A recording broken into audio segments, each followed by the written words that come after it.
tôi nói này, Phước Nghiêm mà ăn 1 á thì vợ tiền kiếp của thầy phải ăn 10.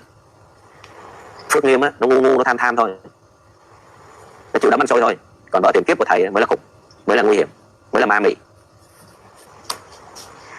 Các bạn biết là mà xứng danh là vợ tiền kiếp luôn, cỡ sư cô Nhuận Hải hay là Cảnh Tuệ gì trái là gì.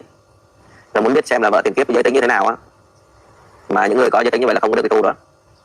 Đó là giáo luật đó. Mình không phải là phân biệt giới tính như nào. Muốn biết á vợ tiền kiếp của thầy như thế nào, hỏi sư Minh Trí, hỏi một số sư, thậm chí hỏi thằng Hiền xem,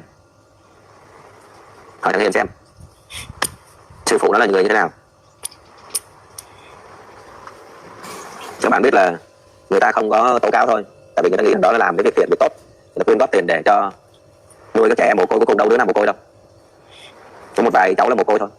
Mà hồi xưa tôi đã cảnh báo rồi, ở những nơi nuôi dạy trẻ em mồ côi cơ nhỡ mà những kẻ ở đó mà bệnh hoạn thì rất nguy hiểm cho các em. Chỗ này thì tôi chưa nắm được chứng cứ thôi, tôi biết nhiều nơi có, nên các bạn đừng có dạy mà đừng bỏ tiền bỏ bạc vào đó, đừng nghe nó ma mị.